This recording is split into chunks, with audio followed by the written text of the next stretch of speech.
خطبہ مسنونہ کے بعد سورہ رعد کی آیت نمبر 11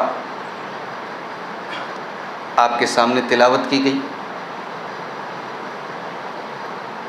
یہ آیت کریمہ دنیا کے اندر جتنی بھی قومیں اب تک آئی ہیں ان کے عروج و زوال کی وجہ بتاتی ہے یہ آیت۔ کوئی بھی قوم کیوں عروج پاتی ہے اور کوئی بھی قوم کیوں زوال پذیر ہوتی ہے، کیوں برباد ہوتی ہے، اللہ تعالیٰ اس آیت کریمہ میں عروج اور زوال، کسی قوم کی ترقی اور کسی قوم کی بربادی دونوں کی وجہ بتاتا ہے۔ آئیے پہلے آیت کریمہ کو سمجھتے ہیں، پھر بات آگے بڑھاتے ہیں۔ اللہ فرماتا ہے ان اللہ لا یغیر ما بقوم حتی یغیروا ما بانفسہم، بے شک اللہ تعالی کسی قوم کے حالات کو نہیں بدلتا، کسی قوم کو خوشحالی سے بدحالی کی طرف نہیں لے کے جاتا، کسی قوم کو عروج سے زوال کی طرف لے کر کے نہیں جاتا، حتی یغیروا ما بانفسہم، جب تک اس قوم کے لوگ خود اپنے کرتوتوں کو بدل نہ لیں، جب تک ان کی حرکتیں نہ بدل جائیں، ان کے کرتوت نہ بدل جائے، تب تک اللہ تعالیٰ ان کی سچویشن کو نہیں بدلتا۔ وَإِذَا أَرَادَ اللَّهُ بِقَوْمٍ سُوءًا، اور جب اللہ تعالیٰ کسی قوم کے ساتھ برائی کا ارادہ کر لے، کسی قوم کو برباد کرنے کا ارادہ کر لے، فَلَا مَرَدَّ لَهُ، تو اس قوم کو پھر اس بربادی سے کوئی بچانے والا نہیں ہے۔ وَمَا لَهُم مِّن دُونِهِ مِن وَالٍ، اور اللہ کے سوا کوئی نہیں ہے جو ان کی حمایت کر سکے، ان کا سپورٹ کر سکے۔ آج ایک قوم کی حیثیت سے آج امت مسلمہ کہاں کھڑی ہے میرے پیارے ساتھی؟ آج ہم مسلمان دنیا میں کس پوزیشن پر ہیں؟ دنیا ہمیں کس نظر سے دیکھتی ہے اور ہم حقیقت میں کہاں کھڑے ہیں؟ ہم کیا تھے اور کیا ہو گئے؟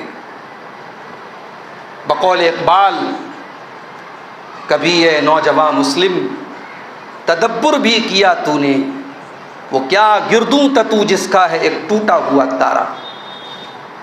علامہ اقبال کہتے ہیں کہ اے مسلمان نوجوان تو غور کر، تو کون سے آسمان کا ٹوٹا ہوا تارا تھا؟ تو دنیا میں ایک مشن لے کر کے آیا تھا۔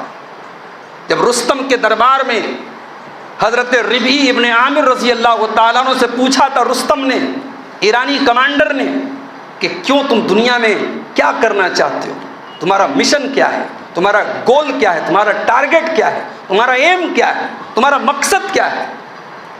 تو حضرت ربیع ابن عامر رضی اللہ تعالیٰ عنہ نے جواب دیا تھا کہ اے رستم، کان کھول کر کے سن لے، جئنا لنخرج العباد من عبادت العباد الى عبادت اللہ۔ تو پوچھتا ہے کہ ہم کیوں دنیا میں آئے ہیں، ہم کیا کرنا چاہتے ہیں؟ ہمارا ایک ہی مشن ہے کہ کریشن کی عبادت نہ ہو، کریٹر کی عبادت، مخلوق کی عبادت نہ ہو، اللہ کی عبادت ہو، بندوں کی غلامی سے نکال کر اللہ کی بندگی کی طرف لے کے جانے کے لیے ہم آئے ہیں۔ تو پوچھتا ہے کہ ہم کیوں آئے ہیں؟ وَمِن جَوْرِ الْأَدْيَانِ إِلَىٰ عَدْلِ الْإِسْلَامِ، یہ دنیا کے نقلی مذاہب نے، یہ انسانوں کے بنائے ہوئے مذاہب نے، یہ انسانوں کے گڑے ہوئے مذاہب نے لوگوں کے اوپر طرح طرح کے ظلم و ستم کر کے رکھے ہیں۔ ہم اسلام کی شیتل چھایا میں لوگوں کو لے جانے کے لیے آئے ہیں، تاکہ ان ظلم و ستم سے، رسم و رواج کی ان بیڑیوں سے جو انسانوں نے ایک دوسرے پر تھوپ کے رکھا ہے، ان سے ہم لوگوں کو آزاد کریں۔ تو پوچھتا ہے کہ ہم کیوں آئے ہیں؟ وَمِن ضِيقِ الدُّنْيَا إِلَىٰ سَعَةِ الْآخِرَةِ، اے رستم ہم اس لیے آئے ہیں تاکہ دنیا کی تنگیوں سے، لوگوں کی سوچ بڑی لمیٹیڈ ہو گئی ہے، بڑی کنزرویٹو ہو گئی ہے. لوگ کھاتے ہیں تو دنیا کے لیے، پیتے ہیں تو دنیا کے لیے، سوتے ہیں تو دنیا کے لیے، جاگتے ہیں تو دنیا کے لیے. لوگوں کو اس لمیٹیڈ زندگی سے نکال کر ہم لوگوں کے دل میں آخرت کی فکر پیدا کر دیں، آخرت کو بہتر بنانے کی ان کے دل میں تڑپ پیدا کر دیں. ہم اس لیے دنیا میں آئے. میرے بھائیوں، یہ 2-3 جملوں میں ایک مسلمان کا مقصد کیا ہونا چاہیے حضرت ربیع ابن عامر رضی اللہ تعالیٰ عنہ نے رستم کے دربار میں بتایا. اور یہی وہ بات ہے جس کو اللہ نے قرآن کریم میں جب ہماری اور آپ کی اللہ نے تعریف کی اور ہمارا مقام اللہ نے بتایا تو اللہ نے ہماری ڈیوٹی بھی بتائی تھی. فرمایا کنتم خیر امت اخرجت للناس، اے مسلمانوں تم دنیا کی سب سے بہترین امت ہو، تم خیر امت ہو. دنیا کی تمام امتوں کے اوپر تم کو فضیلت دی گئی ہے. اخرجت للناس، تمہیں لوگوں کے لیے نکالا گیا ہے. تم دنیا کو کچھ دینے کے لیے آئے ہو، تم دنیا کو کچھ عطا کرنے کے لیے آئے ہو. اخرجت للناس، تمہیں انسانیت کے لیے نکالا گیا ہے، تمہیں مانوتا کے لیے بنایا گیا ہے. تأمرون بالمعروف، تم دنیا کو بھلائیوں کا حکم دیتے ہو. وتنہون عن المنکر، تم برائیوں سے روکتے ہو. وتؤمنون باللہ، اور تم اللہ کے اوپر ایمان رکھتے ہو. مسلمان اکلوتی قوم ہے اس دنیا کی جو اللہ کے اوپر ایمان رکھتی ہے. بھئی اللہ کو تو سب ماننے کا دعویٰ کرتے ہیں مگر توحید کسی کے پاس نہیں. توحید ہمارے پاس ہے. لا الہ الا اللہ اپنی صحیح اور اپنی سچی شکل اور صورت میں ہے تو ہمارے پاس ہے میرے پیارے ساتھی. مگر آج ہم کہاں کھڑے ہیں؟ ہماری پوزیشن کیا ہے؟ ابو داؤد کی وہ حدیث شاید آپ نے پہلے بھی کسی جمعہ کے خطبے میں کسی تقریر میں سنی ہوگی، آج پھر سے میں ریپیٹ کر دیتا ہوں. حدیث کے الفاظ پڑھتے چلے جاؤ، ایسا لگتا ہے کہ اللہ کے نبی آج کے دور کی پیشن گوئی کر رہے ہیں اور آج کے دور کے حالات کو سامنے رکھ کر کے اللہ کے پیارے نبی صلی اللہ علیہ وسلم یہ باتیں کہہ رہے ہیں. فرمایا یوشک الامم ان تداعی علیکم، اے میری امت کے لوگوں وہ زمانہ بھی تم پر آئے گا جب دنیا کی ساری قومیں تم پر ٹوٹ پڑیں گی. کما تداعی الکلۃ الی قصاتیھا، جیسے دسترخوان بچھاؤ اور کھانے والے لائن لگا کر کے کھا رہے ہوں. 10 لوگوں کی جگہ ہے، 10 لوگ کھا رہے، باقی 10 لوگ ویٹنگ میں کھڑے ہیں کہ یہ کھا کر کے اٹھے تو ہم کھائیں. تمہیں کھانے کے لیے، تمہیں ہڑپنے کے لیے، تمہارے جان مال عزت آبرو پر حملے کرنے کے لیے لوگوں کے درمیان مقابلے ہوں گے. لوگ لائن میں لگے ہوں گے کہ پہلے تم ان کی عزت کو تار تار کرو، پہلے تم ان کو لوٹو اور کھسوٹو، پھر ہم لوٹیں گے اور کھسوٹیں گے. اللہ کے پیارے نبی فرما رہے ہیں کہ جس طریقے سے کھانے کے لیے لائن لگتی ہے مسلمانوں تم پر دنیا کی قومیں پل پڑے گی. صحابہ نے بڑا جینیون سوال کیا، بڑا یعنی کامن سینس کا سوال کیا کہ اے اللہ کے نبی کیا اس وقت ہماری تعداد کم ہوگی جس دور کے آپ حالات بتا رہے ہیں؟ آپ نے فرمایا نہیں، تعداد تو بہت ہوگی، تعداد میں کوئی کمی نہیں ہوگی. وَلَكِنَّكُمْ غُثَاءٌ كَغُثَاءِ السَّيْلِ، لیکن بس تعداد ہوگی. آج ہم کروڑوں میں ہیں، اربوں میں ہیں، مگر ہمارا حال کیا ہے؟ اللہ کی قسم ہم ان 313 کے برابر نہیں ہیں جو بدر کے میدان میں میرے نبی کے ساتھ کھڑے تھے. آپ نے فرمایا تمہاری تعداد بہت زیادہ ہوگی لیکن تم سیلاب کے اوپر جو جھاگ ہوتا ہے، پانی کے اوپر جو بلبلا ہوتا ہے، تم اس بلبلے کی طرح ہو جاؤ گے. اللہ تبارک و تعالی دشمنوں کے دلوں سے تمہارے روب و دبدبا کو ختم کر دے گا اور تمہارے دلوں میں وہن ڈال دے گا، کمزوری ڈال دے گا. صحابہ نے پوچھا ہے اللہ کے نبی کون سی کمزوری ڈال دے گا؟ آپ نے فرمایا حب الدنیا و کراہیت الموت، تمہیں دنیا سے محبت ہو جائے گی اور تمہیں موت سے کراہیت ہو جائے گی. نبی کے ساتھ 313 جب لڑنے گئے تھے تو ان کے اندر یہی 2 چیزیں نہیں تھی، انہیں دنیا سے محبت نہیں تھی اور موت سے ان کو کوئی ڈر نہیں تھا. یہ 2 چیزیں انسان کے اندر اگر ختم ہو جائیں تو پھر انسان کسی بھی میدان میں جا سکتا ہے. میرے بھائی اللہ کے پیارے نبی نے فرمایا کہ مسلمانوں کے اندر یہ 2 کمزوری آ جائے گی، دنیا کی محبت اور موت کی کراہیت، یہ 2 چیزیں ان کے اندر پیدا ہو جائیں. ایک اور حدیث اپنے سامنے رکھیے. موجودہ حالات میں ہماری پوزیشن کیا ہے؟ ذرا اس حدیث کو بھی یاد دیکھیے. اللہ کے پیارے نبی صلی اللہ علیہ وسلم فرماتے ہیں اذا تبایعتم بالعینۃ، جب تم کاروبار میں چوری کرنے لگو گے. اس زمانے میں ایک کاروبار کا ایک طریقہ تھا جس کو بیع عینہ کہتے تھے. وہ ایک طریقے کی آپ کہہ سکتے ہیں چوری تھی، خیانت تھی. آج تو چوری اور خیانت کی ہزاروں شکلیں ہمارے سماج میں رائج ہو گئی. آپ نے فرمایا جب تم بیع عینہ کرنے لگو گے، جب تم کاروبار میں فراڈ کرنے لگو گے، وَأَخَذْتُمْ أَذْنَابَ الْبَقَرِ، اور تم گائے کی دم کو پکڑ کر کے بیٹھ جاؤ گے. اس زمانے میں گائے اور مویشی پالنا یہ ظاہر ہے اس زمانے کی بہت بڑی دولت تھی.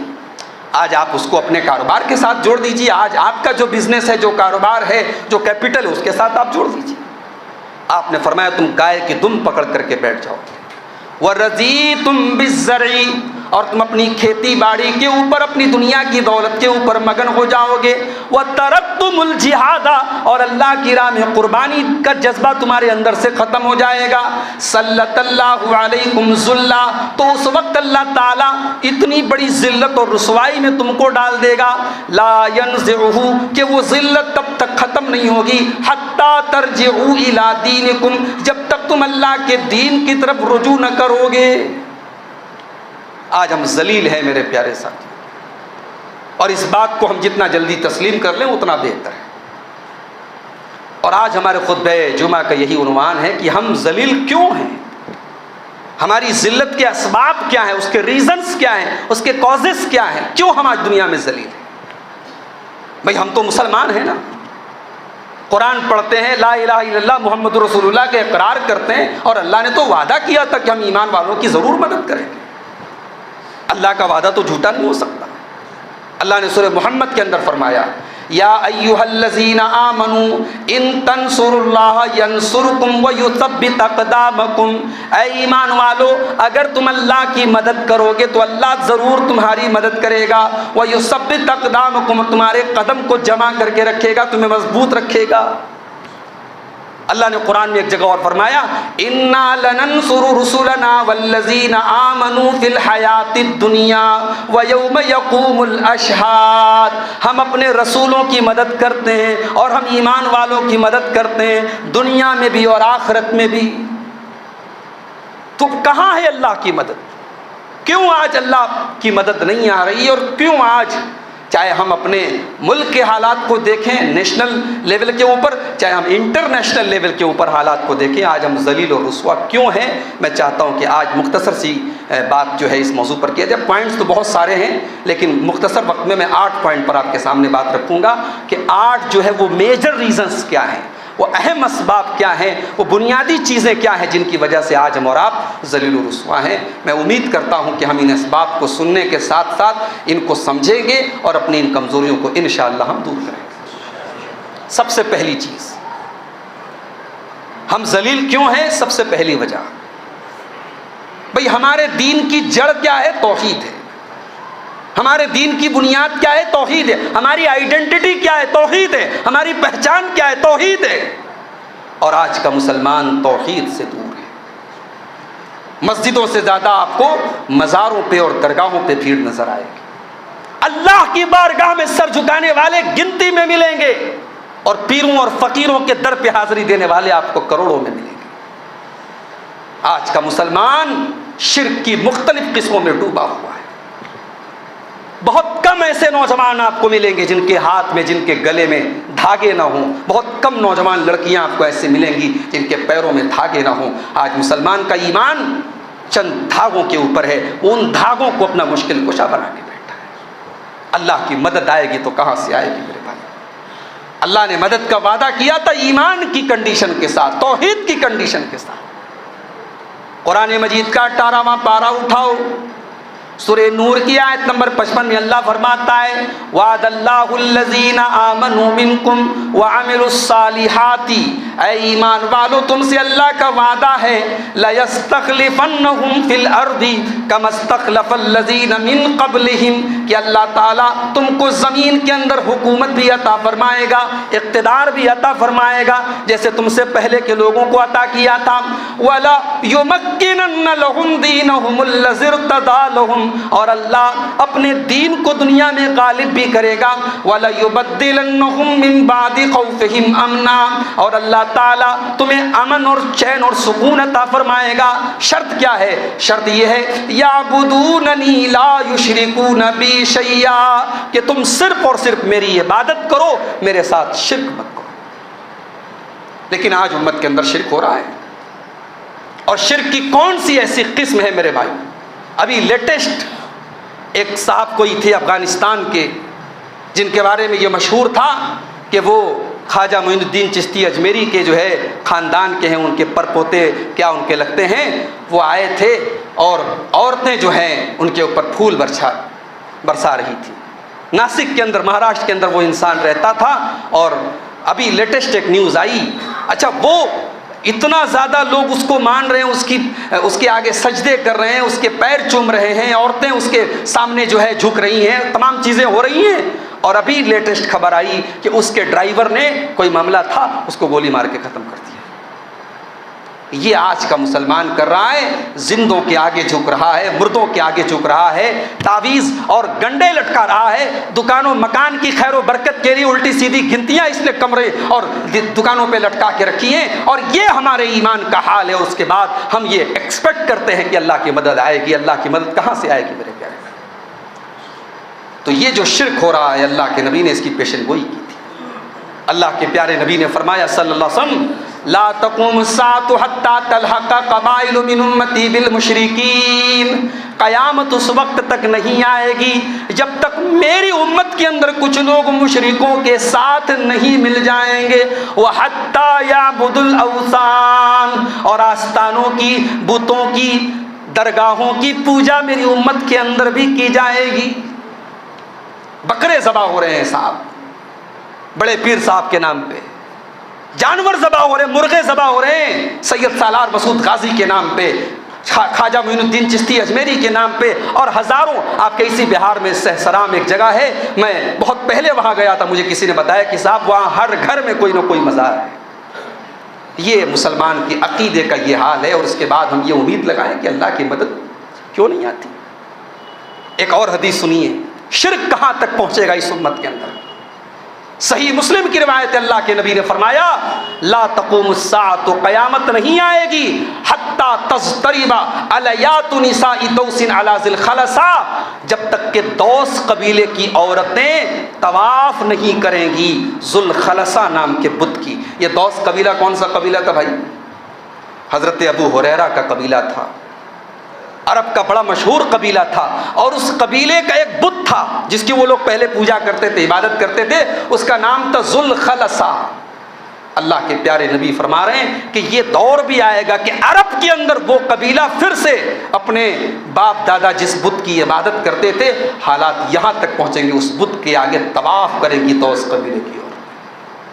تو شرک کی پیشن گوئی اللہ کے نبی نے کی تھی. جب تک ہم شرک کی جڑوں کو اپنے سماج سے نہیں اکھاڑ پھینکیں گے, جب تک ہم توحید کے اوپر نہیں آئیں گے اور توحید کا مطلب نہیں سمجھیں گے, تب تک اللہ کی مدد نہیں آئے گی.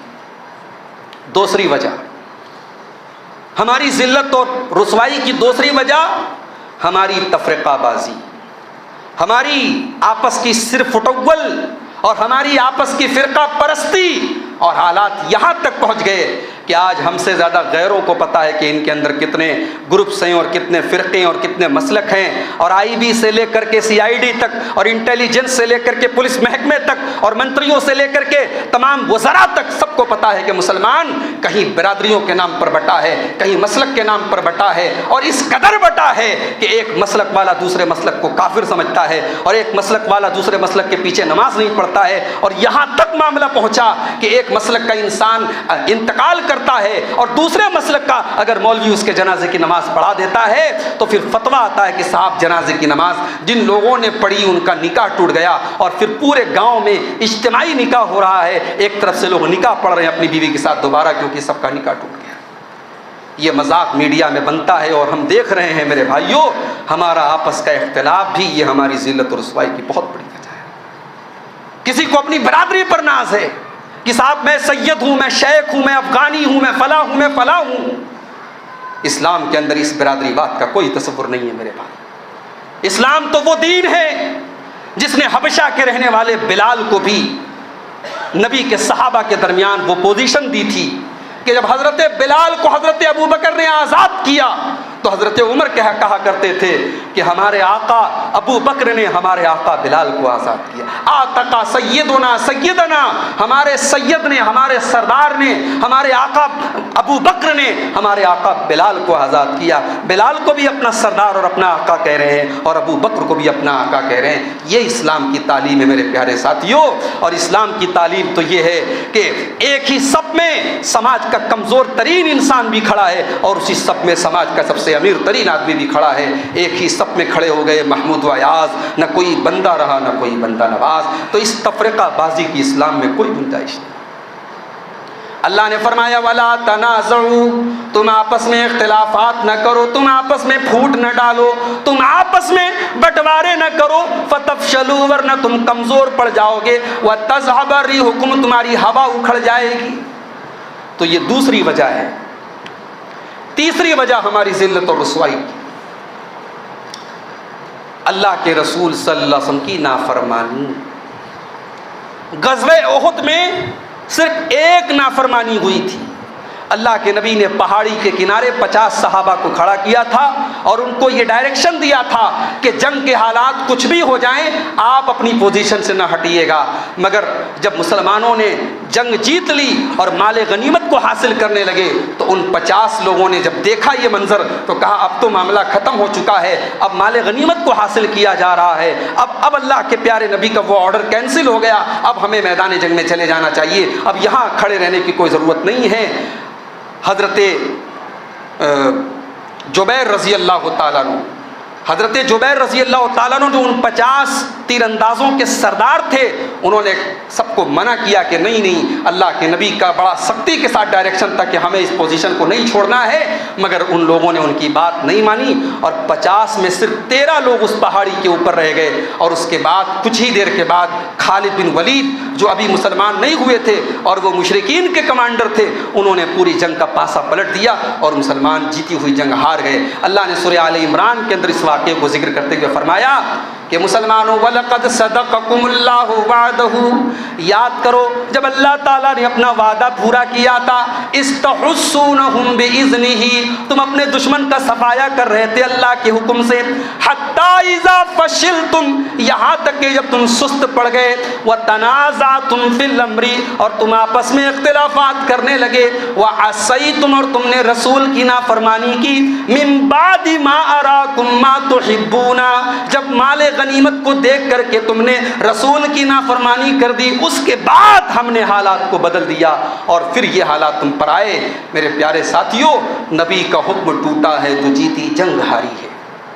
نبی کا حکم ٹوٹا ہے تو جیتی جنگ ہاری ہے. نبی کی فوج میں موجودگی سے کچھ نہیں ہوتا. اللہ کے پیارے نبی اس فوج کے اندر موجود ہیں، مگر نبی کا حکم ٹوٹا ہے تو جیتی جنگ مسلمان ہار گئے. یہ ایک رسول اکرم کی معصیت اور نافرمانی کا یہ انجام تھا. آج ہم اور آپ غور کریں، قدم قدم پہ ہم اللہ کے پیارے نبی کی جو ہے نافرمانی کر رہے ہیں. ہمارا نوجوان دیکھیے آپ، اس کی شکل و صورت دیکھیے، اس کی ڈریسنگ دیکھیے، اس کا ہیئر اسٹائل دیکھیے، اور قدم قدم پہ عورتوں کے حالات دیکھیے، قدم قدم پہ ہم اللہ کے رسول کی نافرمانی کر رہے ہیں. اللہ کی مدد آئے گی تو کہاں سے آئے گی؟ اگر ایک معصیت اور اللہ کے رسول کی ایک نافرمانی سے اگر جیتی جنگ ہاری جا سکتی ہے میرے پیارے ساتھیوں، تو اللہ کے رسول کی اتنی نافرمانیاں کر کے ہم کیسے امید کر سکتے ہیں کہ اللہ ہم کو عزت اور سربلندی عطا فرمائے؟ تو یہ تیسری چیز ہے اللہ کے رسول کی نافرمانی. چوتھی چیز، ہماری ذلت اور رسوائی کی چوتھی وجہ قرآن کریم سے دوری. قرآن کریم نور ہے، قرآن کریم ہماری زندگی کے اندھیروں میں اجالا لاتا ہے، اور اجالے کے لیے سوئچ ہمیشہ ہم اپنے ہاتھ کی پہنچ تک رکھتے ہیں. کسی کمرے میں اگر لائٹ جلانے کی سوئچ بالکل اونچائی پر ہو جہاں تک ہمارا ہاتھ نہ جاتا ہو تو لوگ کہیں گے کس میکینک نے اس سوئچ کو لگایا، وہ بیوقوف ہے، کیونکہ ہمیں لائٹ کی برابر ضرورت پڑتی ہے.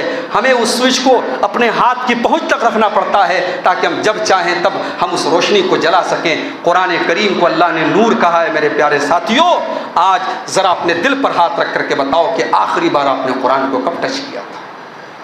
آپ کے گھر میں اگر قرآن پڑا ہوا دھول کھا رہا ہے اور ڈسٹ کے اندر اٹا ہوا ہے تو اپنے ایمان کی خیر مناؤ، اپنے ایمان کی خیر مناؤ کہ آپ نے اللہ کے کلام کی کیسی بے حرمتی کی ہے میرے پیارے بھائی۔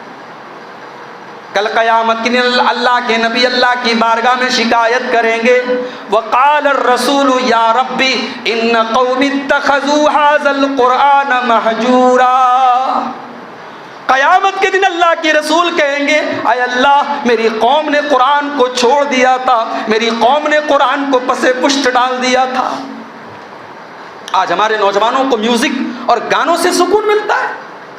اللہ کی قسم اگر ایمان دل میں پیدا ہو جائے تو کسی اچھے قاری کی آواز میں قرآن سنیے، دل نہیں روح خوش ہو جائے گی آپ کی۔ حضرت عبداللہ ابن مسعود رضی اللہ عنہ کہا کرتے تھے، اطلب قلبک فی ثلاثۃ مواطن، 3 جگہوں پر اپنے دل کو ٹٹولا کرو، اپنے دل کو تلاش کیا کرو 3 جگہوں پر۔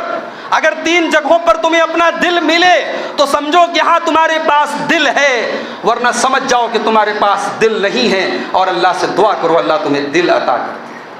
کون سی 3 جگہیں ہیں؟ فرمایا عند سماع القرآن، جب قرآن کہیں پڑھا جا رہا ہو اور آپ قرآن سن رہے ہوں لیکن آپ کا دل اگر قرآن میں نہیں لگ رہا ہو تو اس کا مطلب کہ کہیں نہ کہیں آپ کا دل مردہ ہو رہا ہے۔ دنیا کی رنگینیوں نے کہیں نہ کہیں آپ کے دل کو ڈٹ کر دیا ہے۔ اس دل کے اندر روح پھونکنے کی ضرورت ہے، اس دل کو دوبارہ سے زندہ کرنے کی ضرورت ہے۔ وفی مجالس الذکر، اور اسی طریقے سے جہاں ذکر کی بات ہو رہی ہو، اللہ اور اس کے رسول کی باتیں ہو رہی ہوں، قرآن و حدیث کی باتیں ہو رہی ہوں، وہاں پر بھی اگر آپ کا دل موجود نہیں ہے تو اس کا مطلب کہ آپ کا دل ڈیڈ ہو چکا ہے۔ اور تیسرا وفی اوقات الخلوہ، جب آپ اکیلے میں بیٹھے ہوں، تنہائی میں بیٹھے ہوں اور وہاں پر آپ کے دل میں اللہ کی یاد نہ آتی ہو، آپ کے دل میں اپنے گناہوں پر شرمندگی آپ کو محسوس نہ ہوتی ہو، تو سمجھ جائیے کہ آپ کا دل مردہ ہو چکا ہے۔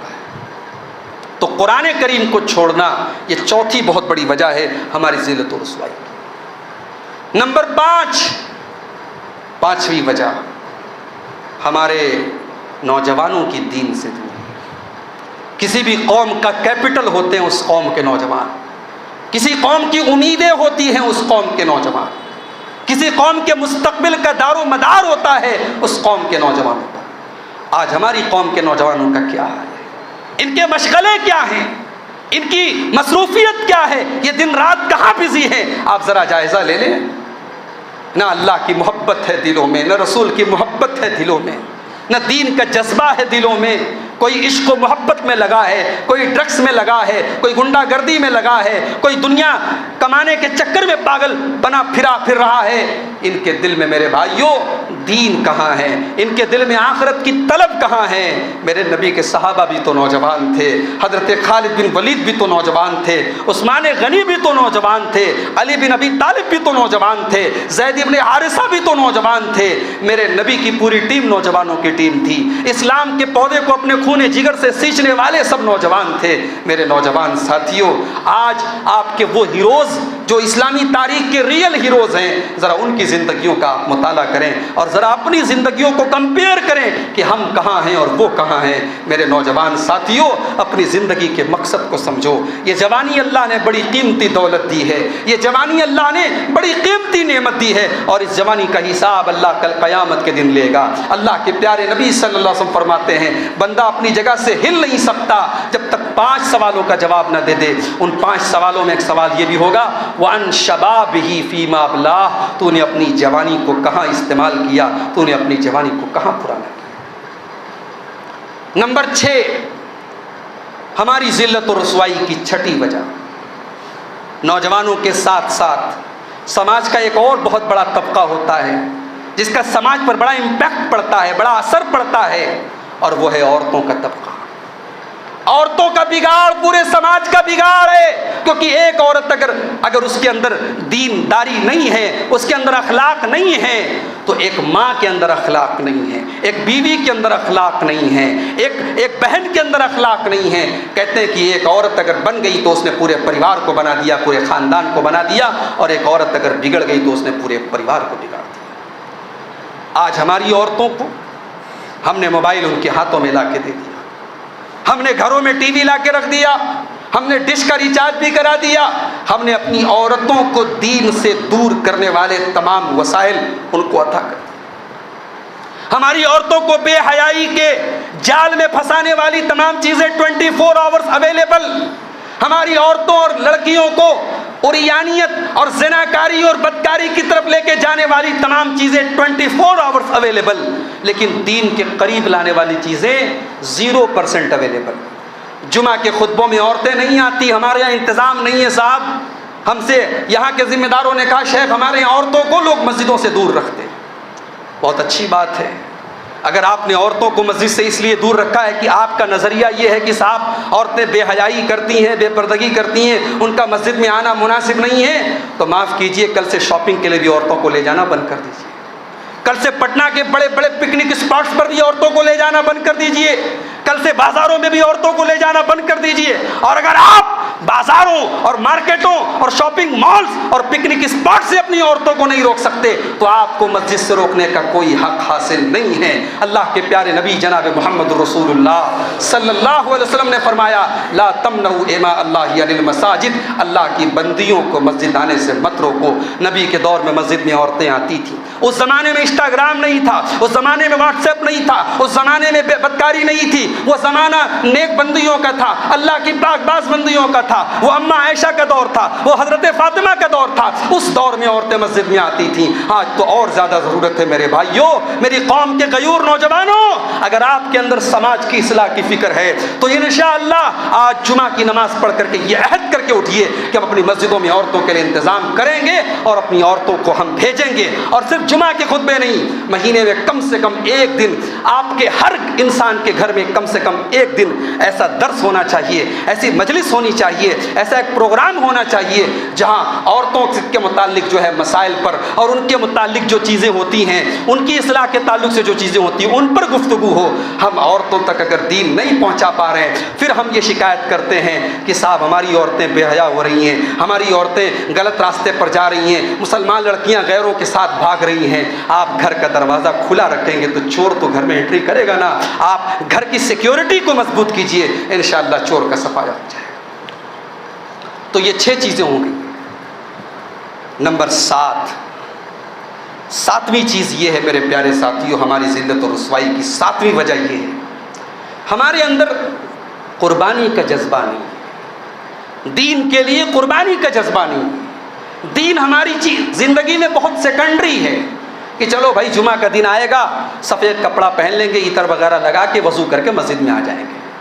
اس کے بعد جمعہ کے بعد اگلی شکل جو ہماری مسجد میں نظر آئے گی وہ اگلے جمعہ کو نظر آئے گی۔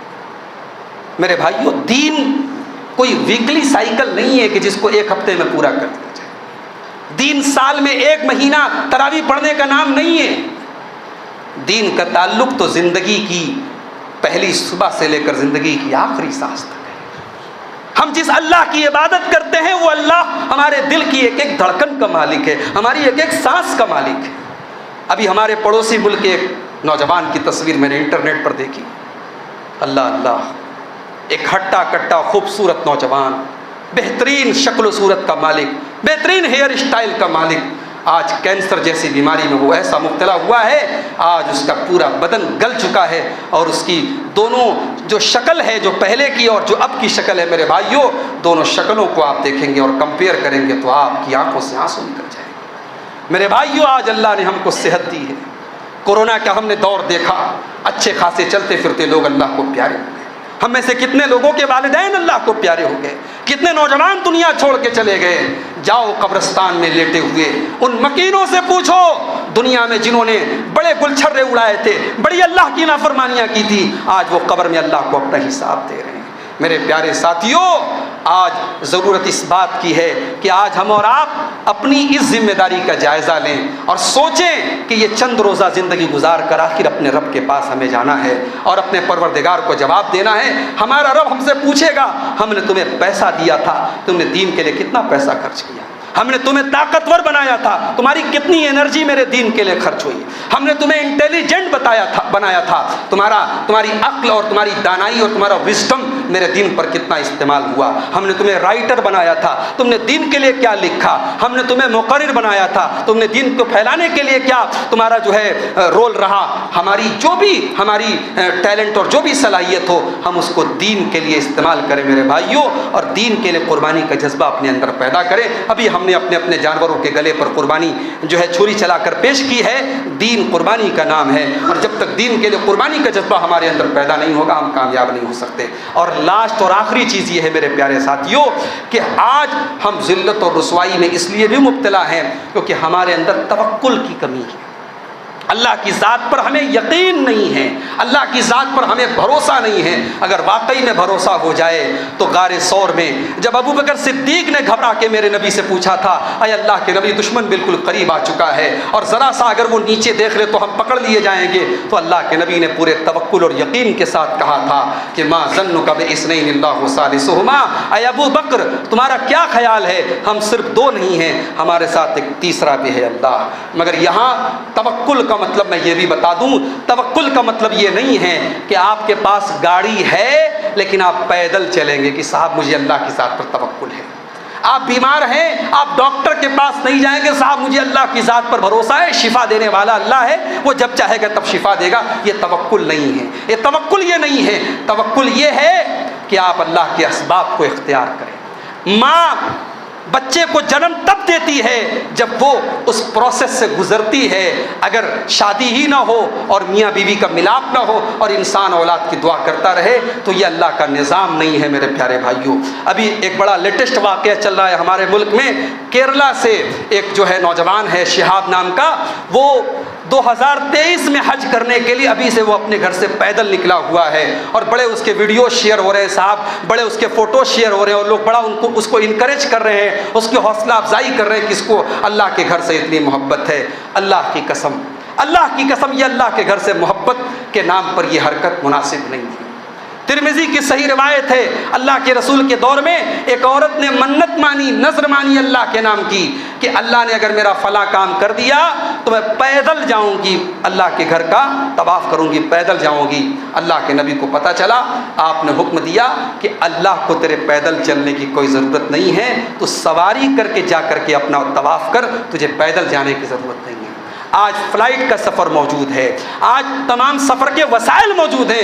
آج اگر کوئی انسان شہرت پانے کے لیے اور فیمس ہونے کے لیے اس طریقے کی بات کرتا ہے کہ ہم پیدل حج کرنے جائیں گے، تو اس بات کا ڈر ہے، دل کا مالک تو اللہ ہے، لیکن اس بات کا ڈر ہے کہ اگر واقعی میں کوئی انسان شہرت کے مقصد سے ایسا کر رہا ہے تو کہیں وہ حج اور عمرہ اس کے لیے وبال کا سبب نہ بن جائے۔ عبادت جتنی بڑی ہوتی ہے میرے بھائیوں، پھر اس کے پیچھے آپ کی نیت کا صحیح ہونا بھی اتنا امپورٹنٹ ہوتا ہے۔ لہٰذا توکل کا مطلب یہ کہ ہم اسباب کو اختیار نہ کریں، نہیں۔ نبی نے بدر میں 313 صحابہ کو لا کر کے کھڑا کیا، اس کے بعد اللہ کی ذات پر بھروسہ کیا اور اللہ کی بارگاہ میں ہاتھ اٹھائیں۔ تو ہمیں اسباب بھی اختیار کرنا ہے اور اللہ کی ذات پر بھروسہ بھی رکھنا ہے۔ یہ چند باتیں تھیں، اللہ سے دعا ہے رب العالمین ہمیں جو یہ ذلت و رسوائی کے جو اسباب بیان کیے گئے، جو وجوہات بتائی گئیں، اللہ تعالیٰ ان سب معاملات میں ہمیں اپنی اصلاح کرنے کی توفیق عطا فرمائے۔ اللہ ہمیں عقیدہ توحید پر قائم اور دائم رکھے، اللہ اپنے رسول اکرم صلی اللہ علیہ وسلم کی اتباع کرنے کی توفیق عطا فرمائے، اللہ قرآن کے ساتھ ہم سب کا تعلق جوڑ دے، اللہ ہمارے نوجوانوں کی اصلاح فرما دے، اللہ ہماری خواتین کی اصلاح فرما دے، اللہ ہمارے اندر دین کے لیے قربانی کا جذبہ پیدا فرما دے، اللہ ہماری صفوں میں اتحاد و اتفاق پیدا فرما دے۔ رب العالمین ہمیں اپنی ذات پر اللہ تعالیٰ صحیح معنوں میں توکل کرنے کی توفیق عطا فرمائے۔